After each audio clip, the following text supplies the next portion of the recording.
Israeli PM ने फिर किया है रफा ऑपरेशन का अहद। बेंजामिन नेतन्याहू ने हमले पर फिर जोर दिया है। हमला ना करने का इंटरनेशनल दबाव को नजरअंदाज किया है। अमेरिका ने भी इजराइल को हमला ना करने की सलाह दी है, लेकिन इजराइल पीछे हटने के लिए तैयार नहीं है। हमले के संगीन नताइज से आगाह किया है और रफा में हजारों फिलिस्तीनियों ने पनाह ली हुई है।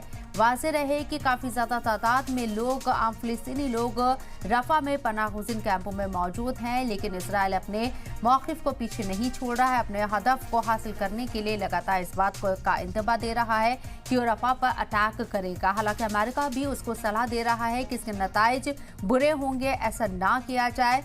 आपको बता दें कि रफा ऑपरेशन से हजारों लोगों की जान खतरे में है और रफा ऑपरेशन को तैयार बेलगाम इजराइल। जी हां, इजराइल पूरी तरीके से बेलगाम हो चुका है और जिस तरीके से जंग आगे बढ़ रही है, रफा को टारगेट करना इजराइल बहुत दिनों से मंसूबा बनाए हुए हैं और इस मंसूबे से पीछे नहीं हटने का नाम ले रहा है। हालांकि इंटरनेशनल प्रेशर बहुत है इजराइल के ऊपर, बावजूद उसके बेंजामिन नेतन्याहू टस से मस नहीं होना चाहते हैं और बार बार वो इस बात को दोहराते हैं कि वो रफा पर अटैक जरूर करेंगे, क्योंकि यहाँ पर आपको बता दें कि हजारों फिलिस्तीनी लोग पनाहगज़ीन कैंपों में रह रहे हैं, इसलिए उनकी जान के ऊपर खतरा मंडरा रहा है। अगर इजराइल अपने हदफ से पीछे नहीं हटता है, अपने मंसूबे से पीछे नहीं हटता है, तो एक बड़ी तबाही यहाँ होती हुई नजर आ सकती है। हालांकि अमेरिका बार बार इस बात को लेकर आगाह कर रहा है इजराइल को कि अगर रफा के ऊपर अटैक किया जाता है तो उसके नताइज काफी संगीन होंगे।